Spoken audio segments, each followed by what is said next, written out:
Selamat sore semuanya. Sebelum kita mulai, kita berdoa dulu ya. Berdoa mulai.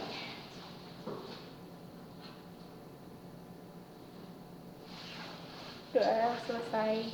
Gimana kabarnya? 2 minggu gak ketemu. Gimana minggu lalu kelasnya? Asik? Diputerin video ya? Video apa? Video Raditya Dika. Oh, terus diapain? Dianalisis apanya? Bisa heboh sama Sahri. Ceritanya. Oke. Tentang apa? Rasis. Oke. Minggu ya. Hari ini kita akan belajar 2 modul ya, modul 6 dan modul 7. Salah, modul 5 dan modul 6. Modul 5 dan modul 6. Tentang fungsi komunikasi massa dan media massa cetak.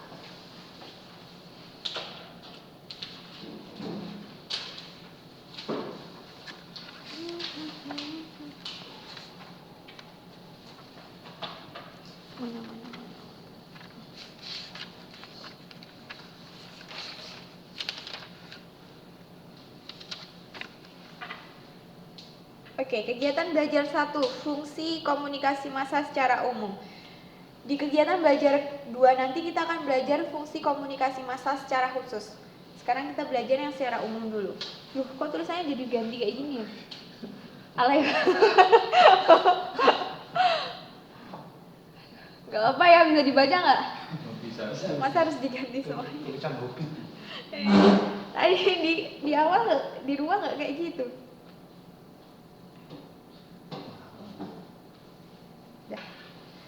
Fungsi yang pertama adalah memberikan informasi.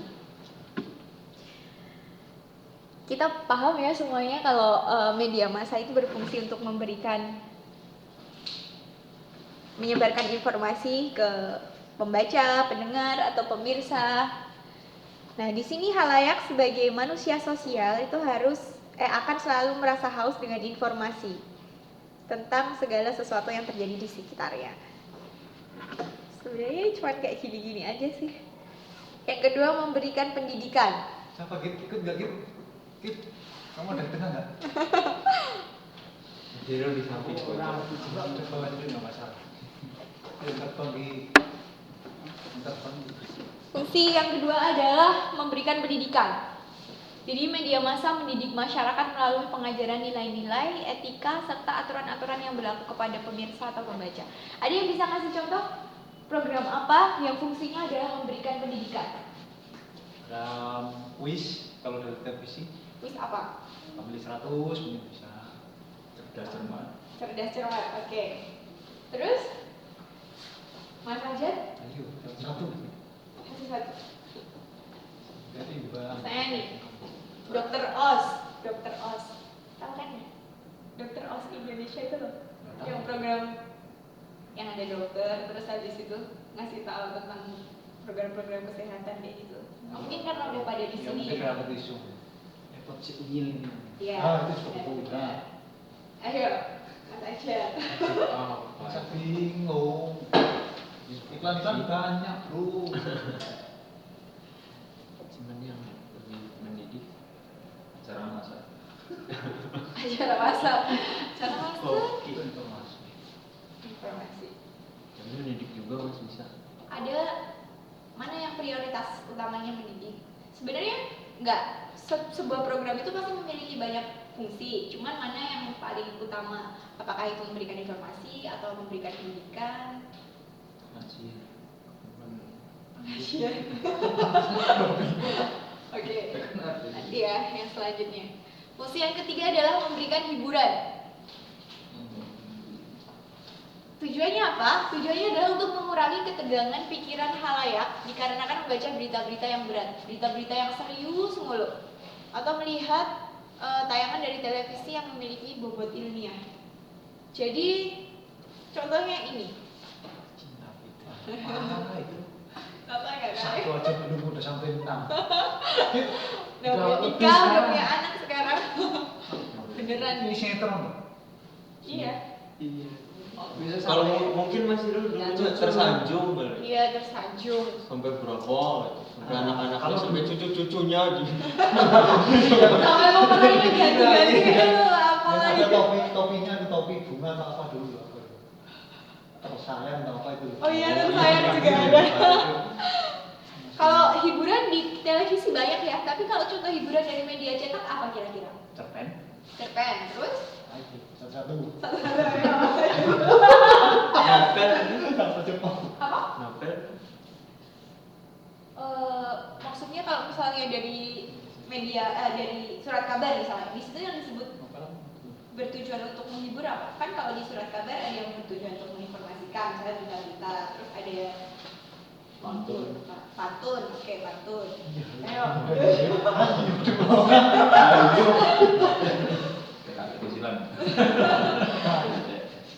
Itu yang gambar-gambar membedakan gambar itu apa namanya? Misalnya sebelah sini nggak ada, sebelah sini ada. Oh iya itu. Apa namanya itu? Yang cocok-cocokan itu kan ya. Ah, Iya itu. Kuis. Ya kuis apa itu namanya? Iya, cat lagi terus. Apa lagi contohnya? Hiburan. Kopi lagi. Warnai. Oh iya. Oke. Mempengaruhi halayak. Tujuannya adalah agar diharapkan halayak terpengaruh oleh pesan-pesan dalam tulisan di media massa, sehingga tanpa sadar halayak melakukan tindakan sesuai dengan yang diinginkan oleh media tersebut. Misalnya nih, shampoo. Orang-orang di desa mungkin pakainya pakai apa? Gak pakai sampo, pengganti sampo? Lempung. Sabur. Lempung. Lepung, iya. Emang lepung? Iya kayak tanah itu kan? Enggak? Batu bata? Bukan ya? Enggak. Itu enggak ada. Lempung enggak tanah. Merang. Merang dia ada yang Iya. Oh iya. Mungkin mereka itu pakai merang ya. Tapi setelah TV masuk, ada iklan shampoo nih. Kalau misalnya pakai shampoo ini, rambutnya jadi halus, jadi hitam berkilau. Nah, mereka akan terpengaruh. Di sini fungsi mempengaruhi dari media massa. Kalau misalnya dari surat kabar, contohnya apa nih yang fungsinya mempengaruhi halayak? Mas Ajat dulu nih. Ayo, mikir dulu, salah itu. berita itu, berita politik. Berita politik fungsi utamanya memberikan informasi. Ya mungkin ada sih fungsi yang lainnya juga mempengaruhi juga ada sih. Contoh lain? Apa ya? Informasi? Memberikan apa? Halayak, mempengaruhi halayak. Kayak ajak ini kayak pamflet silakan buang sampah pada tempatnya kayak di Bandung kan ada. Oh bisa. Oke. Kalau di surat kabar tapi apa? Pojok, iya. Pojok bisa. Pojok apa? Pojok itu maksudnya kan ada artikel tapi ada tulisan tertentu dari seorang penulis yang intinya kan kadang mengajak untuk mempengaruhi orang juga bisa. Tepat. Selanjutnya adalah untuk membantu pengembangan mental. Komunikasi ini amat esensial untuk pertumbuhan kepribadian manusia. Yang kedua, komunikasi amat erat kaitannya dengan perilaku dan pengalaman kesadaran manusia. Saya nih ngasih contoh misalnya, sama kayak di buku. Ada seorang anak yang dia itu dikurung terus-terusan. Sama ada seorang anak yang dia itu selalu diajak ngobrol sama orang tuanya, dipapar sama media-media. Menurut teman-teman, apa perbedaan dari kedua anak tersebut nanti setelah dewasa? Interaksi, perilaku. Perilakunya kayak gimana? Yang dikurung cenderung apa? Yang dipapar media? Burung cenderung mendiam, para media cenderung aktif. Kuper, iya. Ya. Jadi itu artinya komunikasi mempengaruhi pengembangan mental mereka. Kalau contoh lainnya apa nih? Oke, pakai.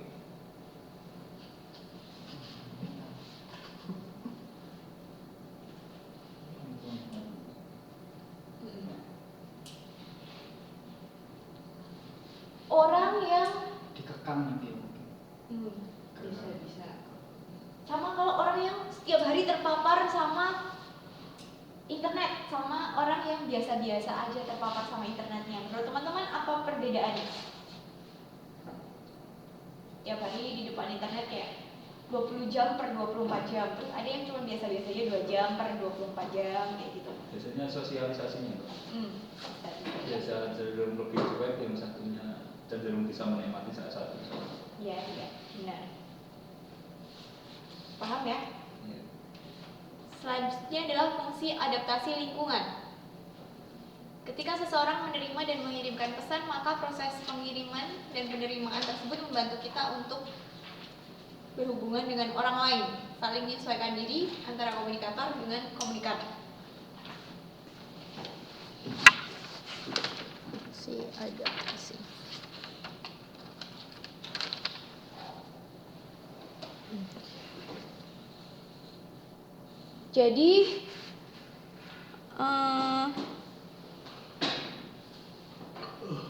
Jadi proses komunikasi itu akan bermanfaat untuk membantu manusia dalam proses penyesuaian tersebut.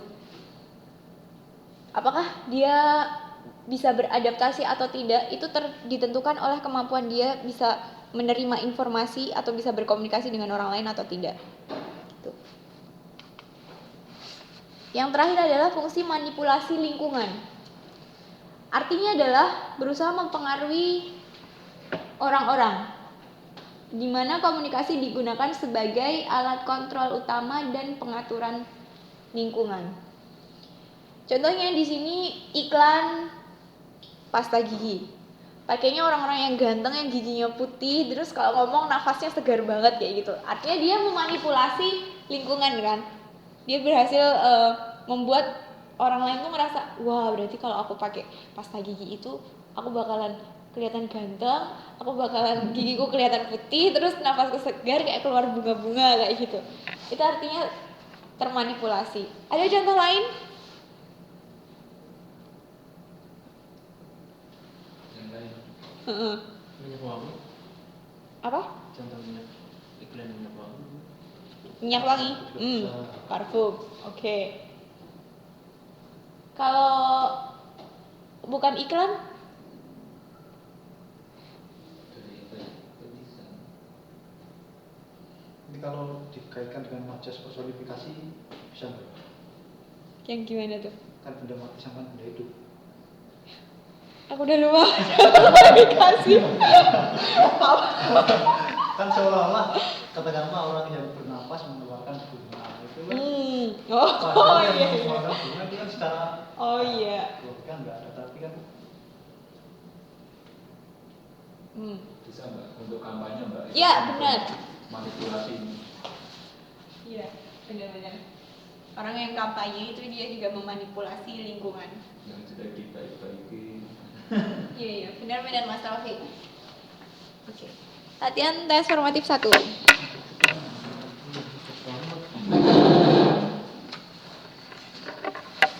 kita lagi mantap kayak gitu.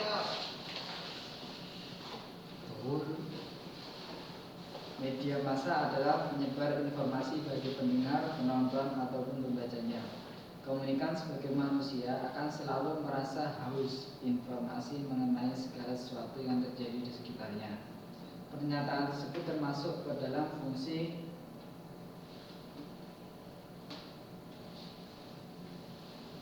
mempengaruhi. Iya kan? Nah, Penyebar informasi bagi pendengar, penonton, ataupun pembacanya. Informasi gitu. Haus informasi. Haus gitu. Minum. Memberi. Jawabannya? memberi informasi. Iya, memberi informasi. C. Nomor 2. Artikel dalam surat kabar, acara cerdas cermat, acara keterampilan keluarga yang disajikan oleh media massa mempunyai fungsi memberikan pendidikan. Kopi. Hah?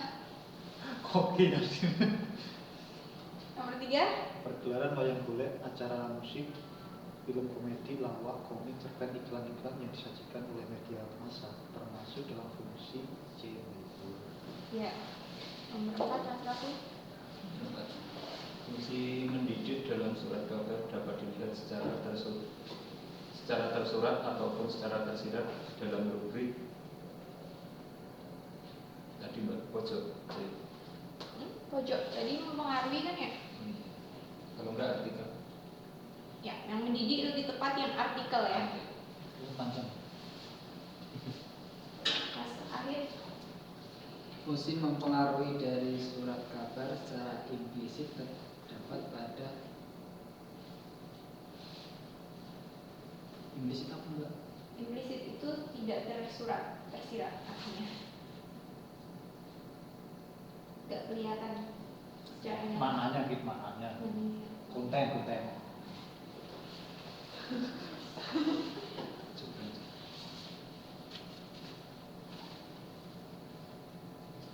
Tajuk rencana. Ya, tajuk rencana. Nomor 6, Fungsi menghibur dalam media massa cetak atau surat kabar secara eksplisit terdapat dalam Ini cerpen ini bukan cerita pendidikan. iya. Udah dibaca ya? Oh hebat banget. Lalu masa ada cerita pendidikan di sini kan nggak ada. Yang D itu harusnya cerita pendek ya. Jadi jawabannya D. Nomor 7, Proses penerimaan dan pengiriman pesan dapat membantu kita dalam berhubungan dengan orang lain. Komunikator dan komunikan saling menyesuaikan diri sehingga menimbulkan kesamaan. Proses komunikasi tersebut termasuk dalam fungsi beradaptasi terhadap lingkungan. iya. Jelas ya? Oke, nomor 8, Setiap orang berusaha untuk saling memengaruhi sikap, pendapat, ide, gagasan, dan sebagainya. Fungsi komunikasi tersebut digunakan sebagai alat untuk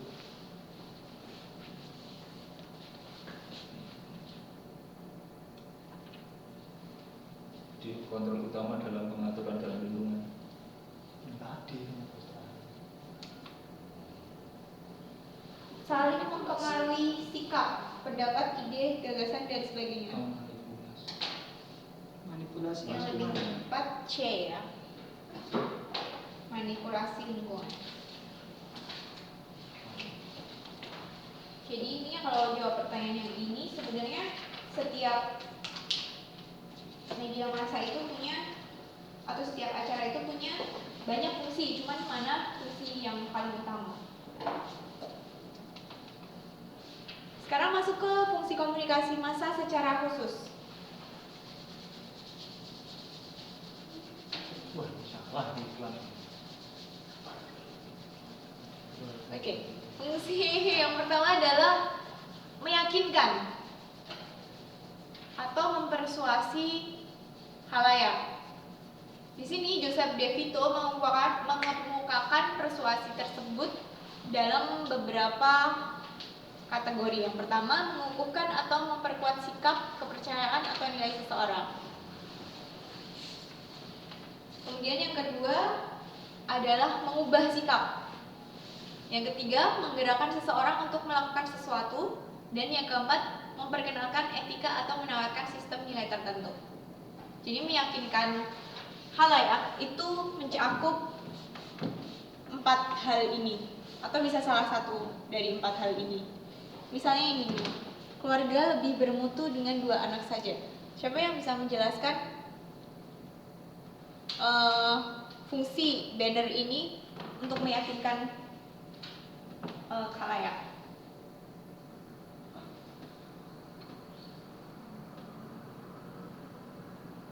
Apakah banner ini berfungsi untuk mengukuhkan atau memperkuat sikap, kepercayaan atau nilai seseorang? Ya. Enggak? Ya. Kenapa?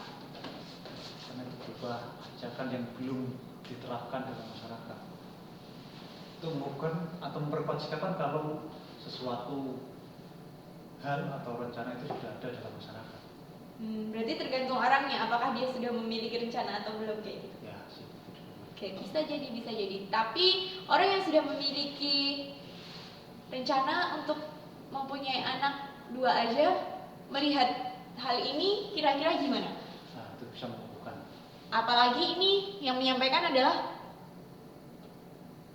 pemerintah Badan kota kesehatan. tuh berarti wali kota ya. Wali kotanya misalnya. Masyarakat akan lebih percaya kepada orang yang dianggap ilmunya lebih banyak, ditokohkan kayak gitu ya. Terus mengubah sikap, kepercayaan atau nilai seseorang. Juga sebenarnya bisa mas buat orang yang belum punya rencana untuk punya anak 2 aja, Yang terakhir. ini memperkenalkan etika atau menggerakkan seseorang untuk melakukan sesuatu, menggerakkan. Tadinya pengen punya anak 5 gitu, tapi setelah ngeliat banner ini, tapi kok kayaknya 2 lebih baik ya, berarti dia tergerak hatinya untuk mengubah sesuatu. Nah kalau yang ini apa nih? Bullying. Fungsinya kalau misalnya di surat kabar ada gambar kayak gini, fungsi meyakinkannya terletak di mana? Bersikap. Mengubah sikap, bisa. Atau yang Membuatkan itu seseorang untuk melakukan sesuatu. mati. Memperkenalkan etika atau menawarkan sistem nilai tertentu bahwa bullying itu nggak bagus. Fungsi yang kedua adalah Mangkit. Tukang bubur ini. Makanya saya pinjam. Harusnya dikasih tukang bubur tiap fotonya ada. Harusnya saya dulu jualan bubur. Dalam jual bubur tempat saya pakai masker. yang kedua fungsinya adalah menganugerahkan status. Komunikasi massa mempunyai fungsi menghalayakan jika komunikasi itu memperkuat kontrol sosial atas anggota-anggota masyarakat. Intinya, media massa itu bisa memberikan prestis tersendiri bagi seseorang. Misalnya, prestis itu image yang apa ya? Gimana? Baik. Yang baik ya, prestis. Ya. Tadinya kan siapa yang kenal Norman ya? Gak ada yang kenal Norman, dia cuma Kenal kita, Fit? Kamu kenal? Dulunya nggak kenal. dia kan polisi biasa-biasa aja, cuman dia suka nyanyi lagu-lagu India gitu. Ya paling yang tahu teman-temannya aja kan ya. Cuman setelah dia masuk di video kan ya waktu itu, terus banyak diliput televisi, media massa lainnya, media cetak, dia akhirnya jadi terkenal. Nah, fungsinya media massa di sini adalah menganugerahkan status baru buat Norman, jadi artis, enggak cuma polisi aja. Gitu. Jika Anda benar-benar penting, Anda menjadi pusat perhatian massa. Dan jika Anda menjadi perhatian massa, berarti Anda memang penting. Apakah orang-orang ini penting menurut teman-teman? Penting. Apakah? Yang kenal cuma satu. Iya. Apa? Itu yang punya bawahnya angka Facebook 100 itu siapa? Shinzo Abe atau bukan? Bukan, ini udah lah. Bukan ini. Enggak, yang itu yang tengah bawah. Ini. Iya. Bukan. Yao Ming ya, nggak tahu deh siapa sih. Terus yang atasnya The itu apa kanselir Jerman kok bukan? Iya. Jadi mungkin sebelum ada media massa yang membahas the most influential people in the world, kita nggak tahu ini siapa, kita nggak tahu. Tapi ketika media massa kemudian mengungkap, menurut versi media ini 100 orang terpenting di dunia ada ini. Kita jadi punya pemikiran bahwa oh iya, dia itu penting karena ya misalnya ini Aung San Suu Kyi ya, dia pejuang demokrasi di Myanmar kayak gitu. Kita jadi tahu kalau dia itu sebenarnya orang penting. Tapi kalau misalnya dia nggak diliput media, kita nggak tahu dan kita nggak akan menganggap dia adalah orang penting. Kayak gitu. Jadi fungsi media di sini adalah menganugerahkan status ke 100 orang Indonesia yang nggak ada, yang ya? penting. Ada, harusnya ada. SBY. Enggak, Baswedan. Hah? Sebelum Baswedan. Baswedan. Iya kan? Kenapa itu? Dia kan 100 tokoh dunia paling berpengaruh. Oh masuk lah. Masuk. Hmm. Munir. Munir jelas pengaruh. Iya. Wah, ini mah aktivis demokrasi. Oke. Fungsi selanjutnya membius. Wah, Git, kapan Git? Kok aku terus toh? Biar cepat gede. Malaikat berapa sih umurnya? Berapa berapa kira-kira? Catatannya umur. Katanya umur Pak. Bicara umur lah. Nah, ini kalau 26. Enggak. Belum ada. 24. Ya 24 25. Membius, media massa seolah-olah berlomba-lomba untuk menarik perhatian pembacanya dengan menulis berita dari berbagai sudut pandang, sehingga pembaca sadar bahwa mereka sudah terbius atau sudah tidak berdaya dengan berita tersebut. Sebenarnya ini kalau menurut saya agak nggak cocok sih ya. Emang gambar ini membius. Menurut teman-teman bius nggak? Mungkin mau bias bagi yang ada di sana. Iya, iya sih, benar. ada tuh pernikahan siapa? Pernikahan kerajaan Inggris itu. Oh iya. Bisa jadi iya. Atau Mas, contoh di sini kematian Putri Diana. Waktu itu kan banyak sekali media massa yang membahas tentang Putri Diana, gimana dia meninggal, bahkan sejak gimana dia dulu dilahirkan, menikah dengan Pangeran Charles, terus cerai segala macam. Jadinya orang-orang terbius tentang Putri Diana dari segala sudut pandang kayak gitu. Fungsi selanjutnya adalah kebersamaan. Komunikasi massa mampu membuat kita merasa menjadi anggota suatu kelompok. Contohnya ini, koin untuk berita. Apa? Rumah sakit. Yang Kasus dia rumah ada. sakit. Dulu kan komplain dia karena pelayanannya tidak bagus, tapi kan terus karena komplainnya pertama lewat email, tapi lebih setelah akhirnya kan dikira Untuk dia. akhirnya dituntut rumah sakit. Udah lama. Cari mana? Cari mana? Jakarta. Jakarta. Besok rakit tur gitu. Kasihan polisi. Polisi semakin tercoreng. Wah, belum dimasuki udah gitu. Udah nggak berani jadi polisi gitu. Setiap mau jadi MC kok Tapi tadi. itu ada kesempatan masuk. Oke, fungsi kebersamaan. Atau misalnya nih, ada seseorang yang dia itu menderita kanker. Wah, dia udah putus asa banget. Aduh, umurku tinggal bentar banget nih. Tapi tiba-tiba di sebuah surat kabar nih dia baca ada berita seorang anak kecil menderita kanker dan dia tetap semangat bla bla bla. Jadinya dia terpengaruh. Oh, ternyata nggak cuma aku yang kena sakit kanker, ternyata ada orang lain yang lebih parah. Jadi itu menimbulkan rasa kebersamaan juga. Enggak usah jauh-jauh, kelas ini aja. Gimana yang contohnya? Saya kan berangkat terus. Nah, teman-teman yang lain ternyata juga, oh iya, ketuanya berangkat, saya juga harus berangkat. Kan kamu malah udah. Fungsi yang terakhir adalah privatisasi. Ini sebenarnya fungsinya mungkin negatif kali ya. Ini tadi juga seperti orang yang 24 jam di depan internet sama ya. Kecenderungan bagi seseorang untuk menarik diri dari kelompok sosial dan mengucilkan diri ke dalam dunianya sendiri. Paham ya? Jadi orang lebih tertarik untuk menyendiri, untuk fokus ke media-media itu daripada dia bersosialisasi dengan orang lain. Ada yang mau ditanyain? Jelas ya. Jadi kalau kita minggu ini cuma belajar modul 5 udah selesai. Udah lanjut terus aja. Aduh. Yuk, tes formatif 2 halaman 521 Mas Ahid. Nah, itu terus terus begitu. Ada beberapa fungsi komunikasi massa secara khusus. Salah satunya adalah mendidik, menghibur, menulis, memberi informasi.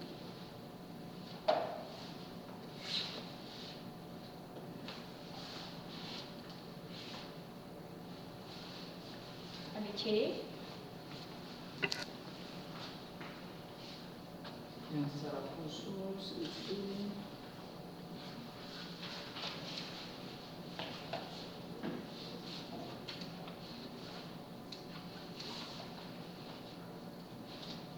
memberi informasi ya. Ada fungsi khusus dan fungsi umum. Abuse.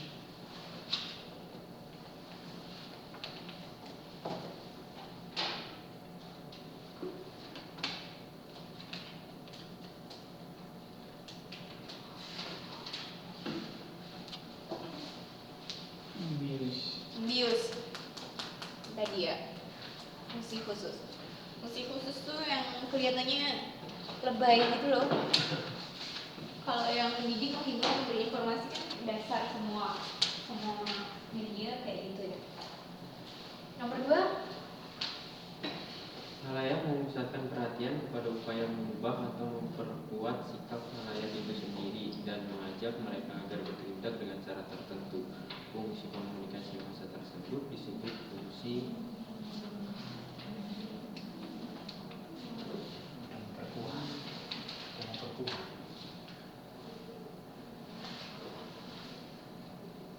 memperkuat sikap halayak, persuasif. mengukuhkan. mengukuhkan ya,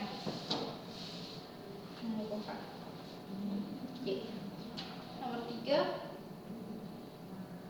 Jika media massa dapat menyebabkan perubahan dalam kebiasaan sehari-hari seseorang, maka komunikasi massa tersebut menjalankan fungsi mengubah. ya mengubah. Nomor 4, Mas Raffi. Media massa berusaha mengajak membaca atau pemirsa untuk memakai suatu produk perusahaan tertentu. Setelah setiap pembaca atau pemirsa dibentuk, maka pola perilakunya dimantapkan. Fungsi komunikasi massa dalam hal ini termasuk ke dalam fungsi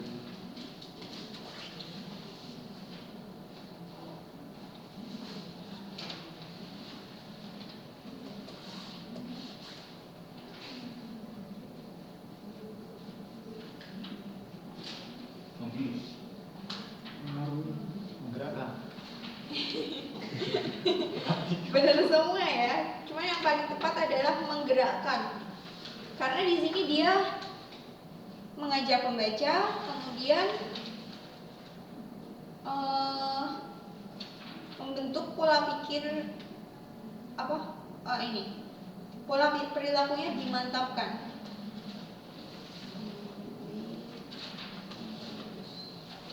Kalau membius tadi Kalau membius tidak ke ini, tidak sadar. iya. A ya. Nomor 5, Mengungkapkan sesuatu secara terbuka tentang penyimpangan tertentu dari suatu norma yang berlaku dalam masyarakat tersebut sebagai fungsi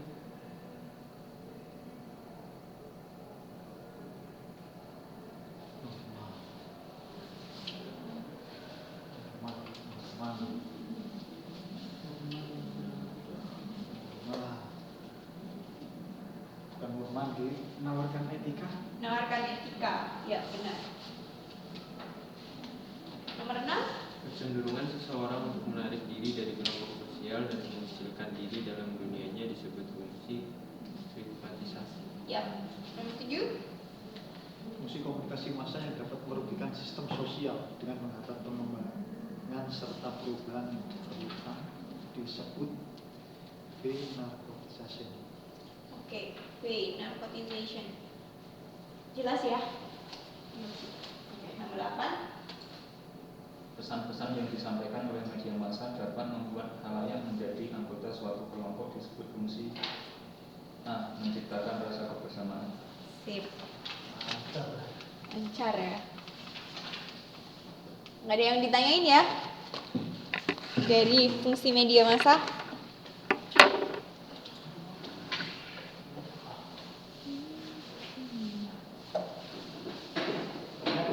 Mana gitu? Misalnya beser terus gitu.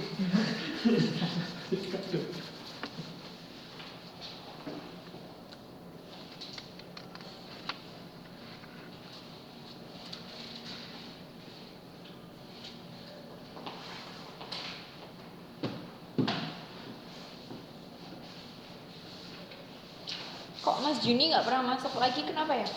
Sibuk seminar. Oh, emang setiap minggu seminarnya? Seminar kan mesti 4 kali pertemuan. 3 Kali, 2 minggu sekali. Ini mandiri itu kayaknya 3 kali pertemuan. Iya kan mandiri terus yang emang ibu itu dia kan juga gitu. Nggak apa-apa, yang penting tugas dikerjakan. Bukan urusan duit, tapi biasa gitu. Nanti jangan tahu waktu. Tapi aku itu mati bentar lagi.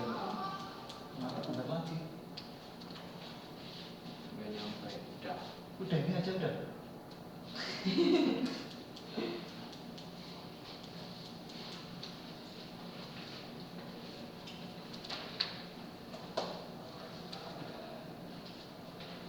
Modul paling tipis ya. Enggak, sosiologi komunikasi massa. Modul. Gini. Iya, gini. Tapi sulit. Banyak istilah.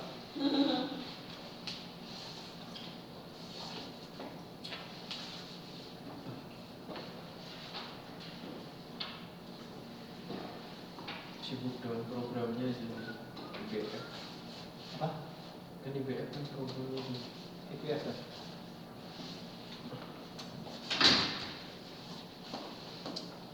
Mana lagi?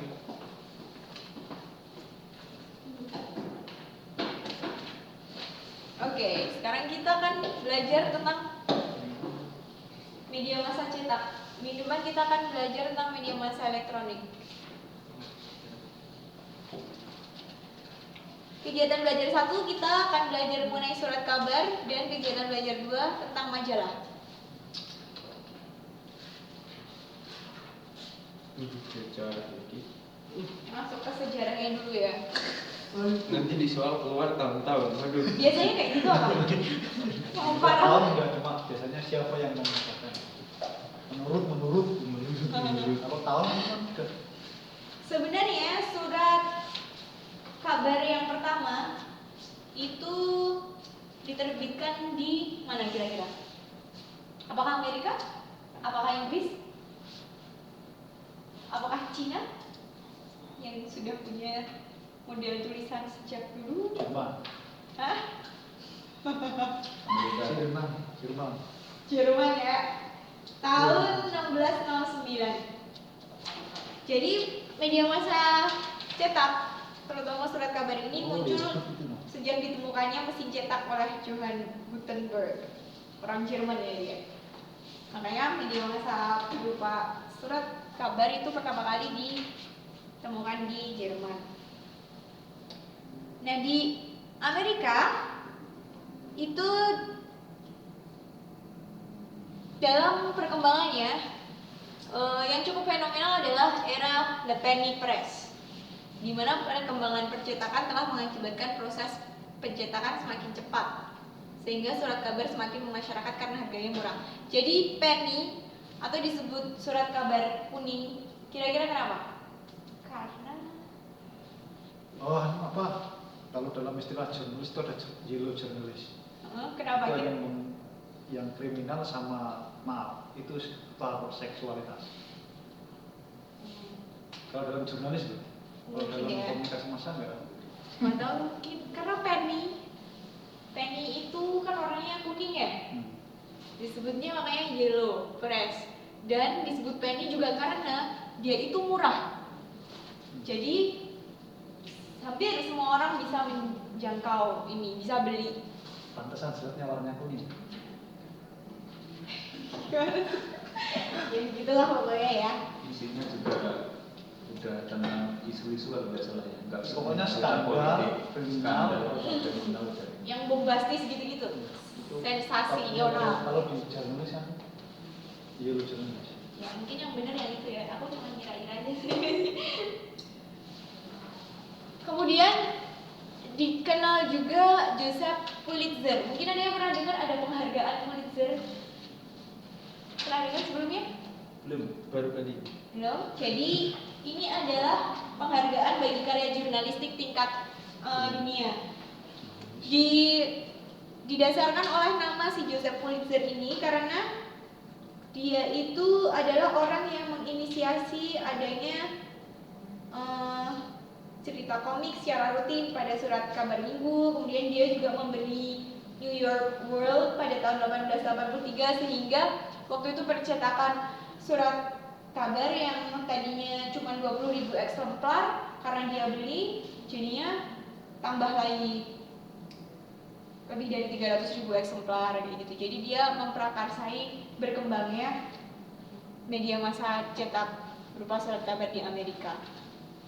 Dan pada akhir abad ke-19 surat kabar menjadi bisnis besar dengan sirkulasi yang semakin besar.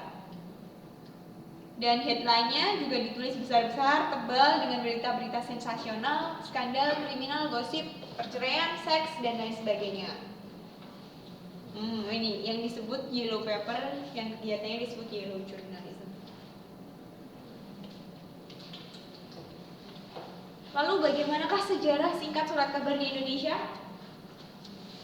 Kapan kira-kira surat kabar muncul di Indonesia? 35. Oke, belum lahir. Sejak zaman Belanda ya. Tapi saat itu surat kabar yang ada itu hanya berisi berita-berita resmi pemerintah, berita lelang, dan juga berita-berita kutipan dari surat kabar yang ada di Eropa. Sedangkan pada masa penjajahan Jepang, fungsi surat kabar itu adalah sebagai alat propaganda pemerintah Jepang dan sebagai sarana untuk memuji-muji pemerintah dan tentara Jepang. Makanya pada saat itu surat-surat kabar milik pemerintah Belanda itu akhirnya diambil alih secara pelan-pelan oleh pemerintah Jepang dan juga di-merger, dijadikan satu.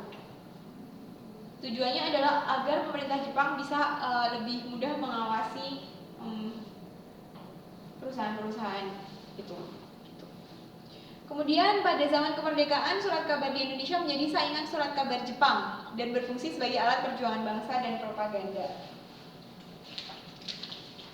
Nanti contoh-contohnya apa aja bisa dilihat di dulu. Kemudian zaman Orde Lama, surat kabar menjadi polemik antara pro PKI dan yang anti PKI karena surat kabar di zaman Soekarno itu lebih diarahkan untuk manifestasi politik. Jadi dia lebih ke arah untuk menyuarakan politik-politik kayak gitu. Dan semua surat kabar itu harus berafiliasi dengan partai-partai politik tertentu. Jadi ada surat kabar yang pro PKI, surat kabar yang anti PKI. Kemudian zaman Orde Baru. Di zaman Orde Baru, di zaman Soeharto, surat kabar tidak perlu lagi berafiliasi dengan partai. Dan di saat itu sudah mulai banyak yang menerbitkan surat kabar, termasuk lingkungan-lingkungan kampus. Fungsinya adalah untuk menyebarkan pesan pembangunan dan mencerdaskan rakyat Indonesia. Ada yang tahu tentang isu SIUP? Surat izin terbit dan surat izin usaha penerbitan pers.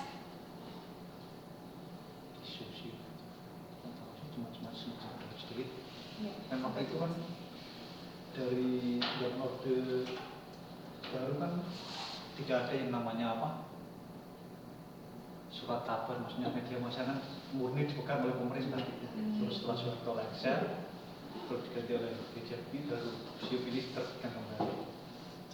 Maksudnya Justru baru ya dibentuk lah. bukan kembali berarti.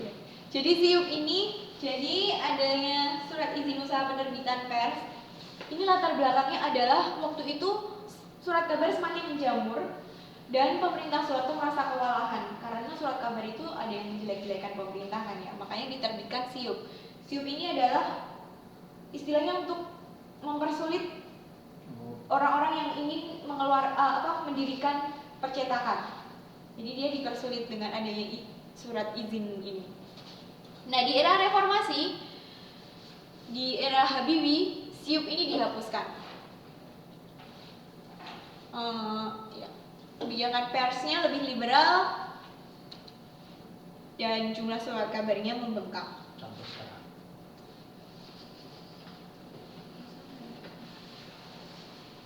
Tapi ada masalah pada era reformasi dulu.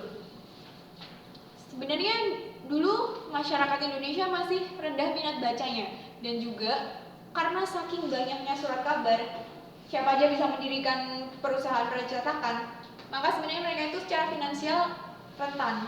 Jadi banyak yang akhirnya gulung tikar. Kemudian pas Abdurrahman Wahid, ini pembubaran Departemen Penerangan.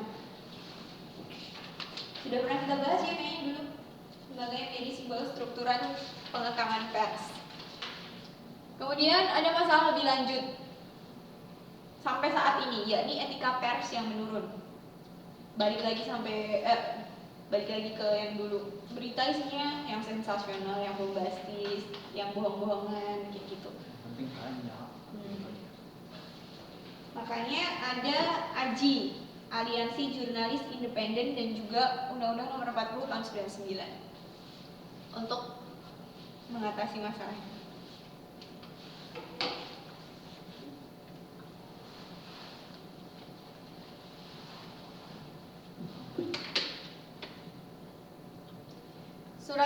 Sekarang fungsi utama surat kabar.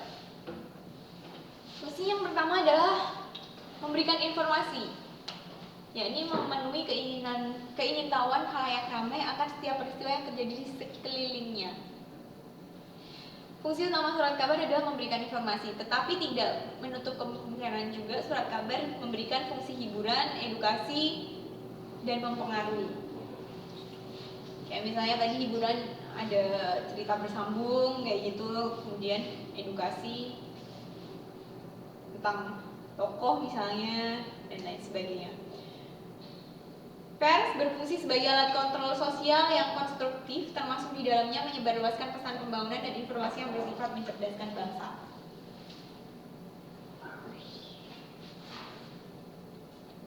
Halaman 69 coba. Di kotak itu ada soal, coba Anda jelaskan dan beri contoh bagaimana surat kabar yang terbit di Indonesia dapat menjalankan fungsinya sebagai alat kontrol sosial yang konstruktif. Contohnya apa tuh?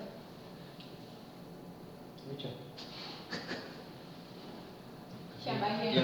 Yang sudah baca mau? Yang sudah baca. Sudah baca. Nggak apa-apa, justru lebih baik. Mas Afif nih kayaknya. Belum.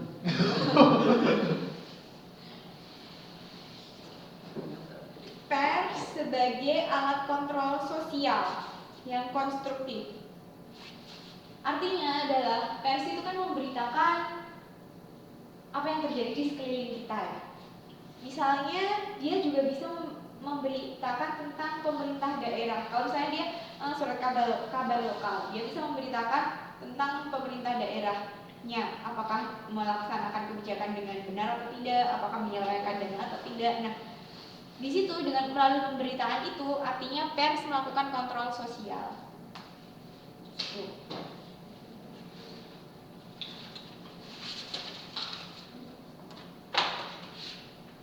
Mas Raffi ada yang mau ditanya ini? Belum, Mbak. Belum panas ya. Belum panas. Kemudian karakteristik surat kabar.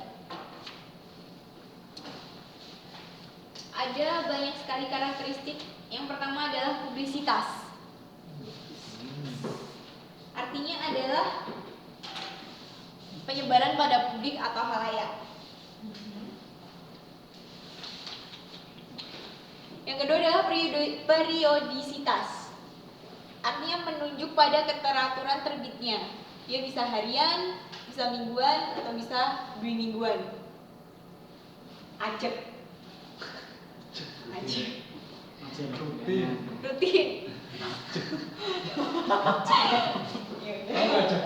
Nggak tahu. Nggak tahu. Rutin zaman kita ya. Cuma kita gitu. Aku mau sampah. Kebangsaan. Terus ciri yang ketiga adalah universalitas. Maksudnya menunjuk pada kesemestaan, aneka ragam dan dari seluruh dunia. Jadi surat kabar itu isinya nggak cuman Nah ini yang tempat bingung.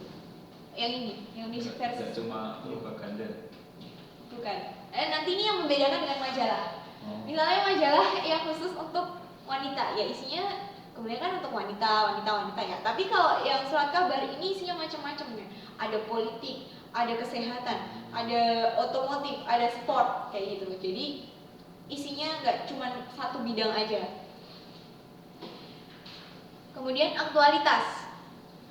Apa sih aktual? Terkini. Terkini. Terbarukan. Ya, Update. terbarukan. Dan aktual itu juga bisa artinya keadaan sebenarnya. Yang terakhir adalah terdokumentasikan. Mungkin kamu nyambung Ki, kalau ada dokumentasi. Kenapa sih? Ajar dia. Di antara berita-berita yang disajikan dalam surat kabar, ada beberapa yang dianggap penting oleh pihak-pihak tertentu sehingga mereka mengarsipkannya atau membuat clipping. Tempo ini. Iya. Angkanya Tempo. Ya, ya. Seru banget. Oke.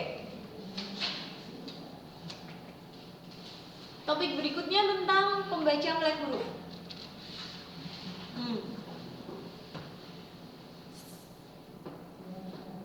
Pembaca ini dapat memanfaatkan fungsi surat kabar apabila dia bisa membaca atau apabila dia melek huruf.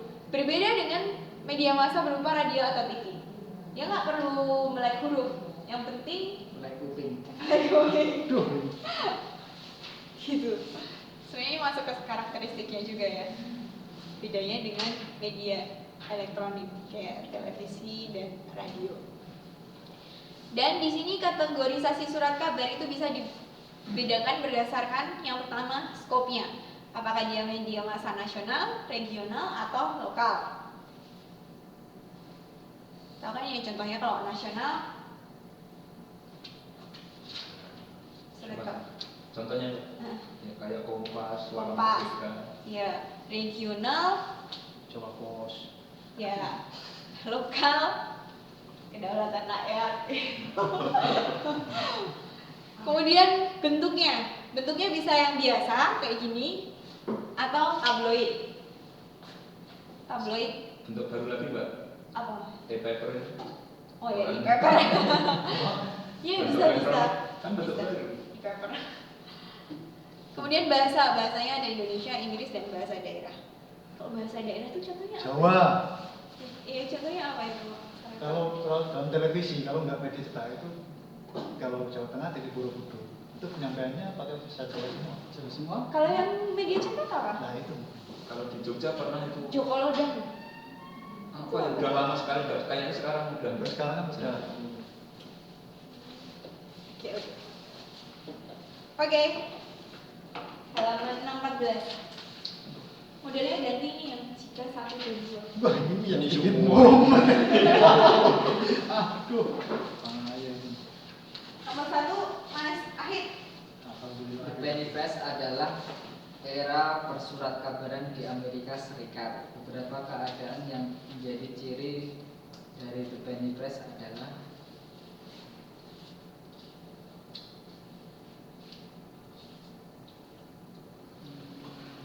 satu dua 1, 2. Yang ketiga salah.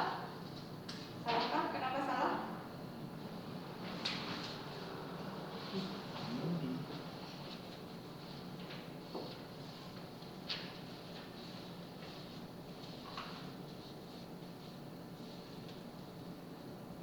Penny press. Penny press.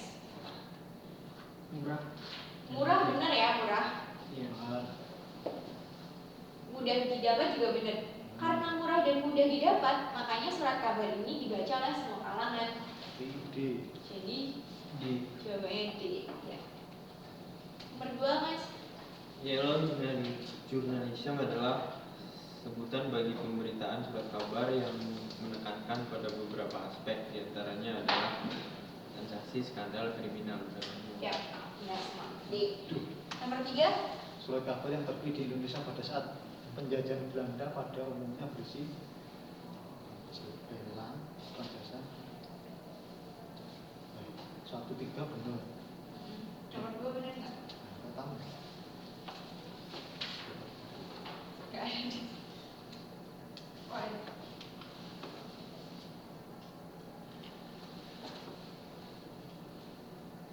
Ada.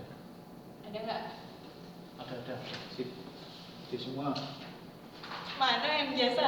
Bersama. Oh jasa. Benar belangnya. Isinya lelang dan kutipan-kutipan berita ya. Jadi B jawabannya 1, 3. Nomor 4.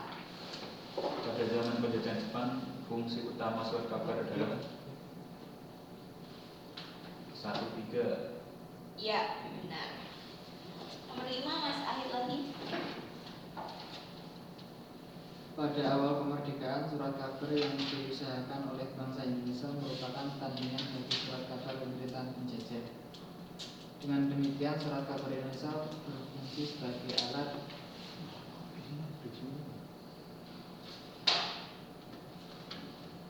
satu tiga. 1-3.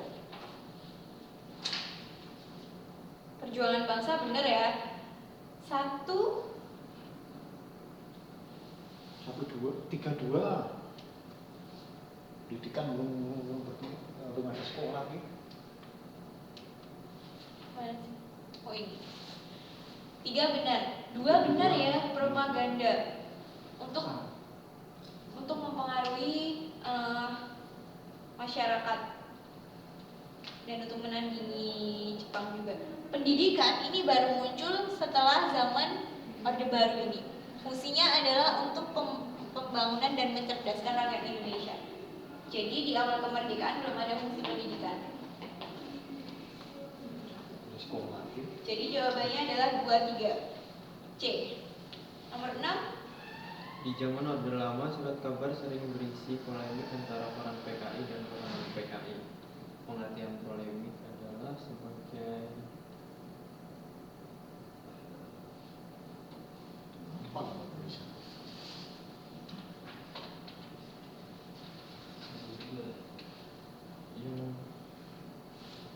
yang nomor tulisan nggak ada. Oke, berarti 1-2. Kayaknya sih. A, iya benar.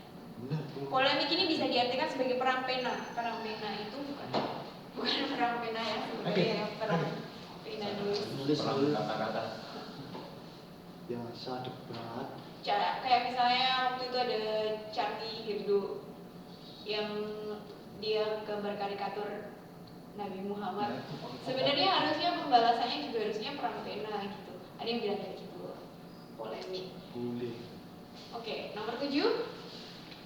Beberapa fungsi surat kabar yang dicanangkan pemerintah saat ini, di antaranya adalah sebagai alat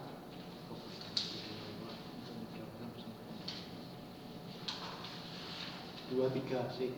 Ya, benar. Nomor 8. Salah satu karakteristik surat kabar adalah aktualitas yang mempunyai pengertian sebagai berikut.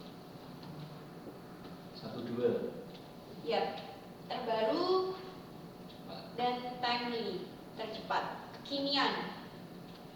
Nomor 9. Seorang atau pihak yang melakukan pendokumentasian surat kabar dengan cara clipping disebabkan karena beberapa hal. Di antaranya menarik 1-2-3. 1-2-3. Ada jawaban lain?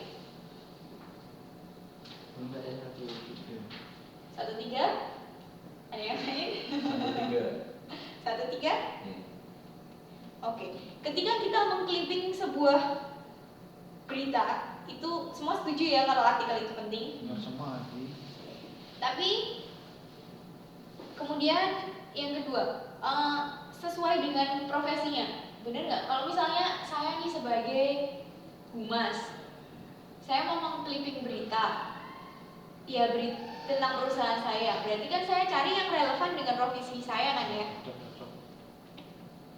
Cuman yang relevan aja nih yang saya clipping, bener nggak? Ya, bisa Mbak. Bisa kan ya? Tapi kalau misalnya berita atau artikel itu menarik, apakah kemudian perlu di clipping? Tidak. Walaupun profesi saya humas, saya suka berita tentang sport, saya suka berita tentang pendidikan, tapi apakah saya perlu mengclipping semuanya? Kalau saya Oh ya? Dapat sendiri berarti. Marahin orang ya kalau saya menarik, saya koleksinya ya Pak. Iya, Mbak. Ini maksudnya clipping di sini suatu saat. Pendapat saya dulu. Oke, sih. Silakan. Supaya video. Tapi ini jawaban yang Ini tergantung yang dokumentasikan. Iya. Maksudnya iya, memang itu. Oke, tapi jawaban yang paling tepat yang A ya, 1 dan 2. Fungsi hiburan dari surat kabar dapat diperoleh dari rubrik-rubrik seperti cerita berkomentar. Semuanya benar. Semuanya benar G, 1, 2, 3. Oke. Selesai.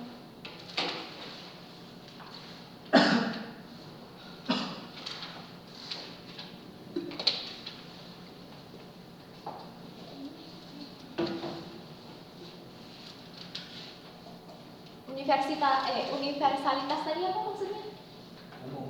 Isinya umum, seluruh. Semua kalangan. Sekarang kita beralih ke majalah. Nah, ini gitu. Biasa mulai dari sejarah singkat dulu. Dulu di sini nggak disebutkan di mana dulu yang paling pertama muncul, tapi kalau di Inggris itu majalah pertama itu ada tahun 1704. Nama majalahnya adalah Review, diterbitkan oleh Daniel Defoe. Jadi ini hanya berupa 4 halaman kecil dan dia melakukan semua peran dari menulis, menerbitkan, dia sebagai editornya, dia sebagai pemiliknya. Jadi semuanya dilakukan oleh dia sendiri. Kemudian di Amerika itu pada tahun 1820-an sampai 1840-an disebut sebagai The Age of Magazine atau zamannya majalah.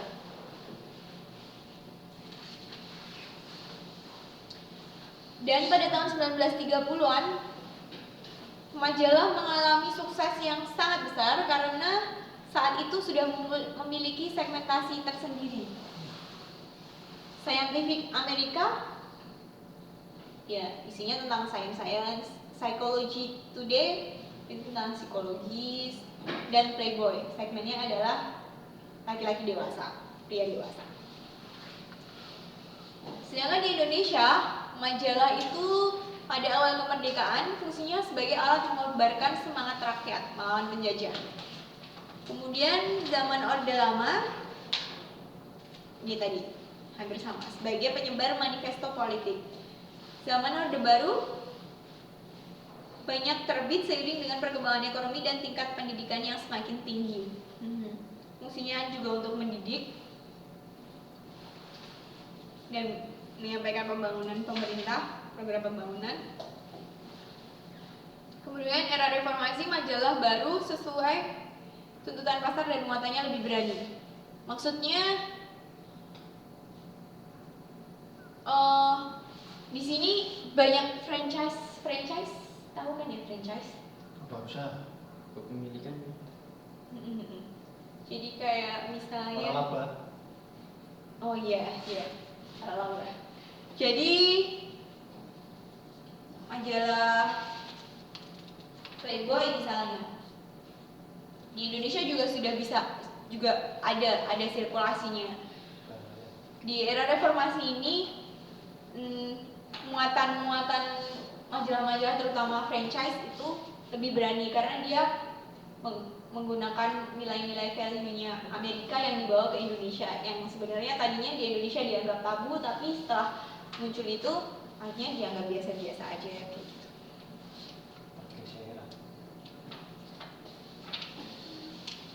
Pilih mana gitu? Apa? Yang dilihat pertama ini lah. Itu logo. Oh ini, kira ini. Kategorisasi tipe majalah. Tipe majalah itu bisa dikategorisasikan yang pertama berdasarkan sasarannya. Apakah itu untuk anak-anak, remaja, wanita dewasa, pria dewasa. Juga berdasarkan profesi. Majalah bisnis misalnya. Dan juga hobi. Misalnya majalah tentang tanaman, rubus contohnya, atau hobi sport, apa sih majalah yang sport? Ya, itulah. Bola. Soccer. Itu surat kabar atau majalah? Apa? Itu majalah soccer tuh. Soccer majalah. Soccer kan khusus sepak bola semua. Kalau sepak bola kan ada bola tangan, ada. Nah ini contoh-contohnya aja sih, majalah berita misalnya Tempo, Gatra, Sinar, Tiras. Ada yang pernah dengar Tiras? Ini Sinar juga dulu. Sinar sih udah ya, Tiras aku maaf ya nggak tahu. Oh itu apa merek tuh? Ini nama. Istaka. Kemudian majalah keluarga, ayah bunda, parenting, good housekeeping. Mungkin ini franchise juga. Terus majalah wanita, Femina, Kartini dan lain sebagainya. Westlife kok? Itu kan aktor kan? Ini. Atau bukan? Iya. Kan Jason Bourne. Ini siapa sih? Nggak tahu. Westlife. Westlife Tahun tapi. 11-an. Ini siapa ini ayo? Dan Nur Wahid itu. Jokowi. Oke. Ya, Ini siapa ini? Alex Nurdin. Iya. Siapa? Wah iya dia pernah ketemu. Alex Nurdin. Gubernur Sumatera Selatan. Oh. Oh. Iya. Fungsi majalah mengacu pada sasaran halayaknya yang spesifik sehingga fungsi utama majalah berbeda dengan yang lainnya. Tadi itu ya, dia spesifik. Kalau surat kabar dia universal. Kemudian karakteristik majalah meliputi yang pertama, penulisan lebih dalam. Kenapa? Karena majalah ini kan dia terbitnya nggak tiap hari, nggak kayak surat kabar. Mungkin dia mingguan atau 2 mingguan atau bahkan bulanan. Nah, berita-berita yang ada di dalam majalah ini disajikan lebih lengkap, lebih detail, dan dibumbui latar belakang peristiwa. Di majalah itu dibahas lebih lengkap tentang why, kenapa, bla bla bla, dan proses terjadinya atau hal kronologisnya. Kemudian karakteristik yang kedua adalah nilai aktualitas lebih lama. Kalau surat kabar itu nilai aktualitasnya adalah sehari. Surat kabar yang 2 hari lalu kita anggap udah ketinggalan gitu. Tapi kalau misalnya majalah baru 2 hari lalu terbit, kita kan masih baru, ya kan ya? Gitu. Kemudian gambar foto lebih banyak dan biasanya jenis kertas yang ada di majalah itu kan juga lebih bagus ya. Mungkin kalau di surat kabar nggak berwarna, tapi foto di majalah itu berwarna. Dan yang keempat adalah cover sebagai daya tarik. Cover merupakan salah satu contoh daya tarik dari suatu majalah. Sehingga cover juga kadang bisa memperlihatkan isi dan juga bisa menjelaskan ini nama majalahnya apa.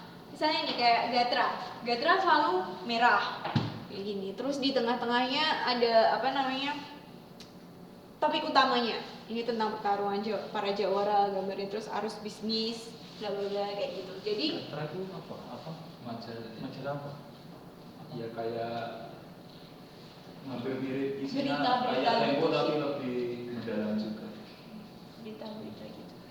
Jadi kalau orang mungkin nggak tahu ini, ini merah, ini kayak gini tuh temennya, udah tahu Gatra karena dari covernya kayak gitu. Biasanya kalau kayak gini, Karena ini. artikelnya bisa beberapa nomor.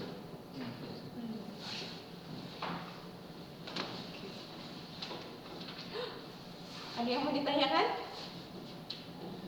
Dapat. Jelas ya fungsi perbedaan antara surat kabar dan majalah apa? Aktualitasnya, Aktualitasnya, penulisannya, penulisan, sama ini juga halayaknya, spesifik. Harganya kurang satu. Apa? Harganya. Harganya. Oh iya Warna benar. sama koran. Kayak itu harus dapur ya. Salah orang. 3.000 sama 7.000. Tapi kalau koran New York Times kayak gitu kita beli di sini mahal juga kan? Ngapain mbak orang di sini kok baca petanya di Di Indonesia maksudnya. Apa? Kalau di Indonesia beli Mahal kan? bisa Mungkin kalau berlangganan. online kan? Media mainstream udah. Oke, tes formatif 2 halaman 26. 626. Ayo lanjut, Mas Iron. Ayo. Tadi aku loh nomor 10 aku loh. Masih ingat nih ya. Wah. Antara tahun 1820 sampai dengan 1840 perkembangan majalah di Amerika begitu pesat sehingga disebut sebagai The Age of Magazine. Majalah yang terkenal pada saat itu adalah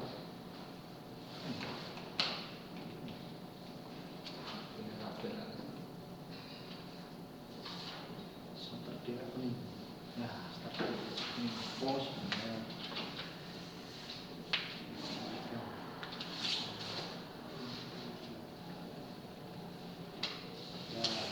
A 1-2.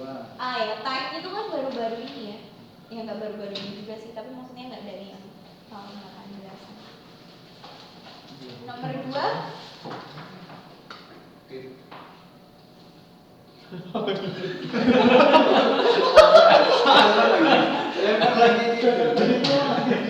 Tahu jadi kabeh wis jawab. Mas Rofi. Majalah-majalah yang terbit menjelang dan awal kemerdekaan Indonesia pada umumnya berfungsi sebagai 1, 2, 3. Yap, benar. Nomor 3,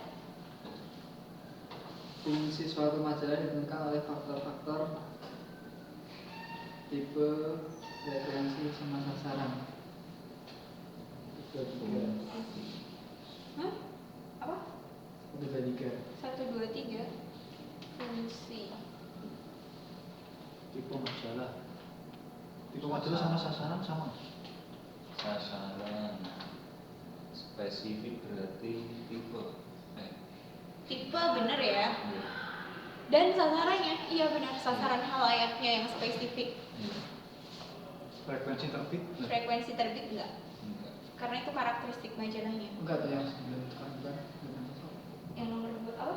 Kayak seminggu sekali terus Itu kan Enggak. Orang. Itu karakter. karakteristik. oh, karakter. Ya, aktual tadi. Yang fungsi gitu. 1, 3 ya, B. Nomor 4, Kategorisasi majalah dapat dilihat berdasarkan aspek-aspek profesi, hobi, dan usia. profesi benar, hobi benar. Usia Enggak. Ya, dewasa, wanita. sebenarnya bisa juga sih anak-anak, dewasa. Benar, Berarti majalah buku kan anak-anak. Tapi kalau jawaban di sini sih A sih ya, tapi menurut saya semuanya benar sih. Nomor 5, Apa ini isinya? A atau D?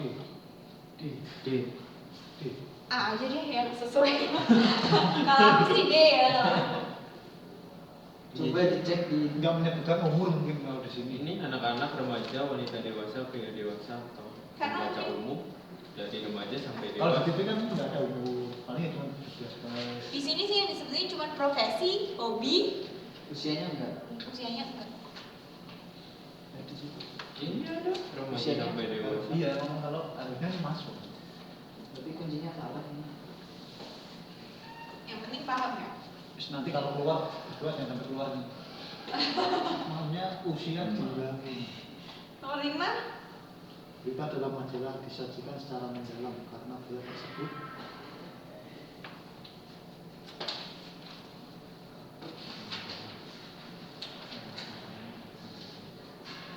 analisis, interpretasi.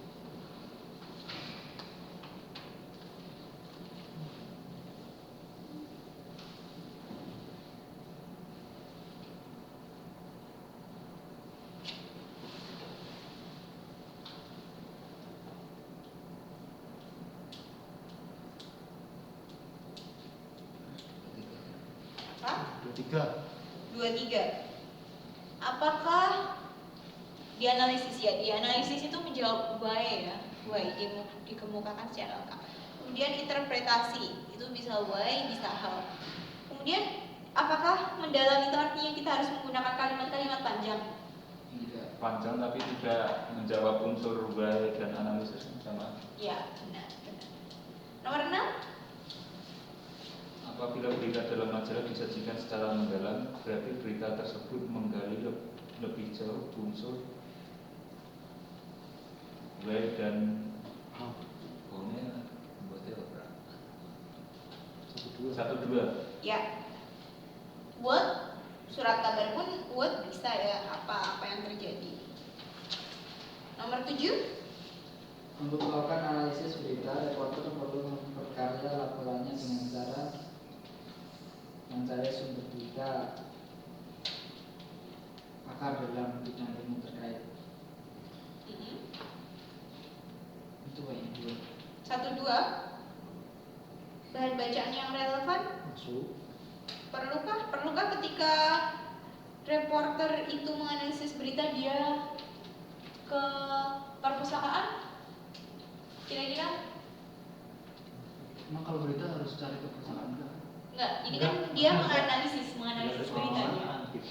Kalau cari beritanya dia misalnya wawancara nih, terus wawancara tokoh perjuangan misalnya. Masuk.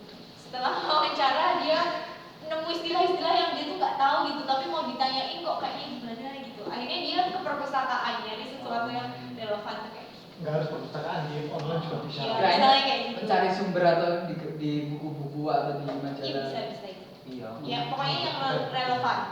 Berarti masuk semua ini. Ya, D ya 1, 2, 3. Terakhir, Cover majalah yang baik adalah memilih kriteria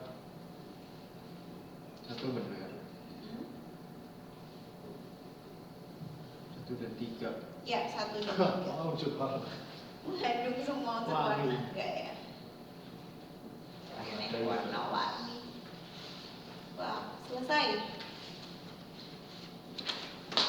Yeay. Cepet ya.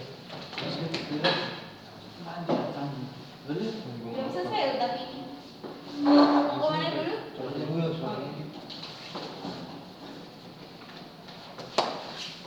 Gak ada yang ditanyain ya dari media massa cetak. Ulang. Tasku masih di situ dong.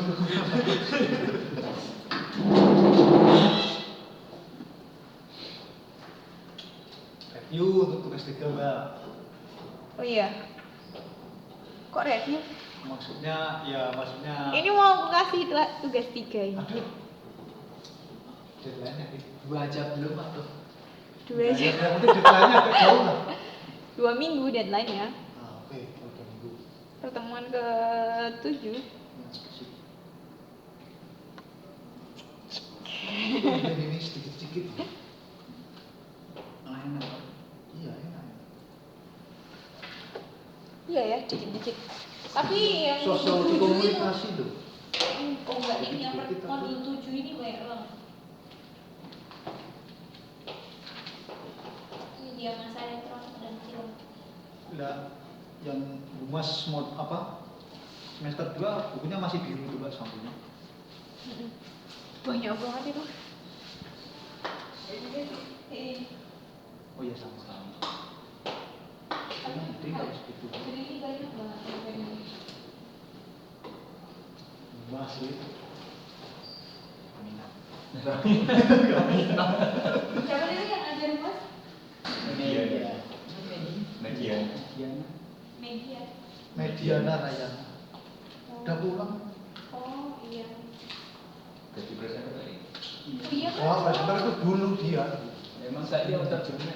Tapi setelah kalah gitu guys. PPRI. Oh, gue. Oh iya. PPR itu dulu waktu magang punya. Kamu sih nganu ke atas nonton kan? Jadi. Dika ya. Itu laporan 2010. Sendiri kok. Baik. Beda banget orang. Tugas 3 ya. Tenang 2 minggu. 2 minggu. Oh, kalau 2 minggu apa? Buatlah rancangan sebuah komunikasi massa meliputi konten yang akan disampaikan, sasaran utama, tujuan yang ingin dicapai, efek apa yang diinginkan, apakah efek kognitif, efek afektif, kayak gimana nanti dijabarkan. Nanti aku upload kok. Kemudian media yang akan digunakan, misalnya radio, televisi, surat kabar, majalah, internet, atau lain sebagainya, dan alasan menggunakan media tersebut, serta analisis hambatan. Ketika aku memilih media televisi, apa keuntungannya, kemudian apa kelemahannya. Kemudian deskripsikan isi konten atau narasi yang ingin Anda sampaikan. Jika memilih, Layaknya bebas. Iya bebas, kayaknya bebas. Tapi jangan lupa, entar dulu ini dulu ya. Jadi deskripsikan isi konten. Misalnya kalian teman-teman pakai karikatur, dideskripsikan isinya apa. Atau misalnya memilih media radio, teman-teman harus bikin kalimatnya, narasinya. Konten aja gitu, pendek, radio. Tapi narasinya nggak yang harus panjang gitu. Misalnya 1 paragraf aja, utamanya apa kayak gitu. Nah dalam hal ini nanti teman-teman kan berperan sebagai komunikator. Jangan lupa identifikasikan siapa diri Anda sesuai dengan konten yang akan disampaikan. Bisa misalnya pemuka agama, ketua partai politik, pemilik perusahaan, dan lain-lain. Kemudian ini akan dipresentasikan di minggu ke-7. Jadi teman-teman Kurang mangga.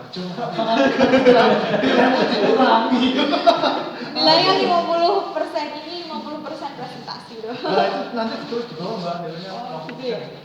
biar motivasi yang lain ikut berangkat.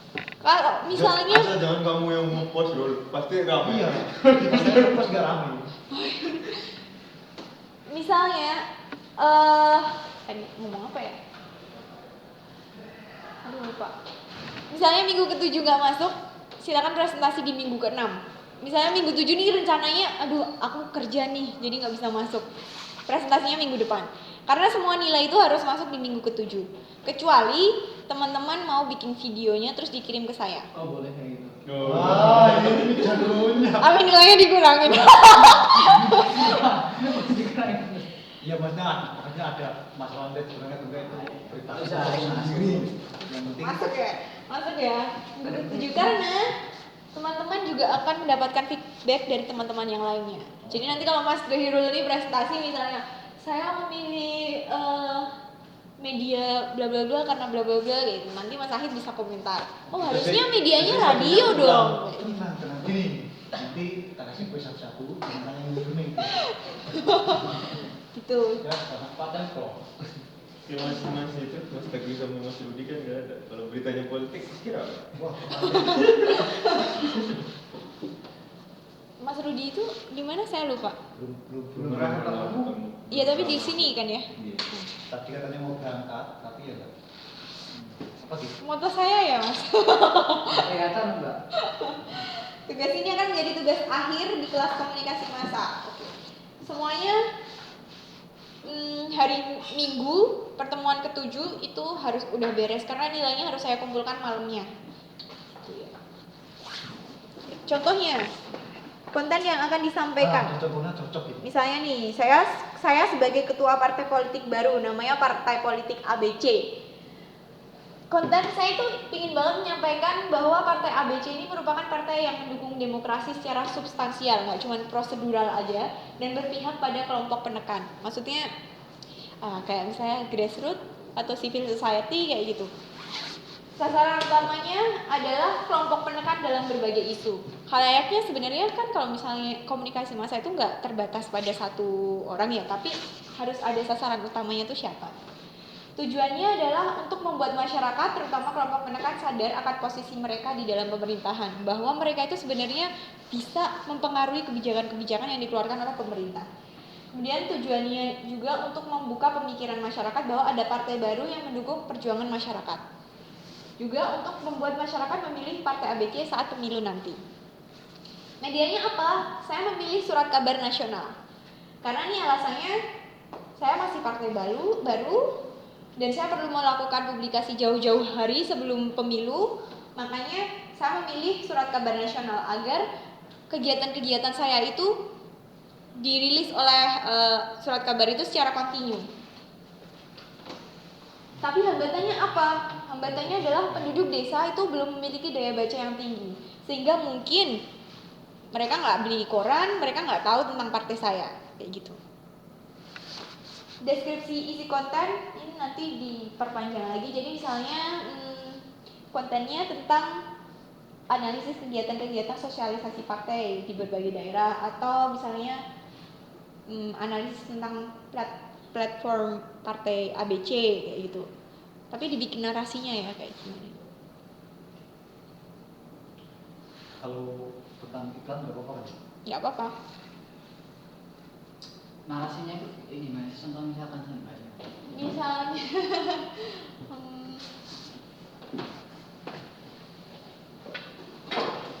Review, disari atau gimana? intisarinya. Disarinya. Intisarinya? Iya. Apa yang ingin disampaikan di media itu? Misalnya kalau analisis kegiatan-kegiatan sosialisasi partai. Misalnya jadinya partai ABC pada tanggal sekian melakukan sosialisasi di desa bla bla bla. Yang disampaikan saat itu adalah bla bla bla kayak gitu. Gitu deh konten deskripsinya.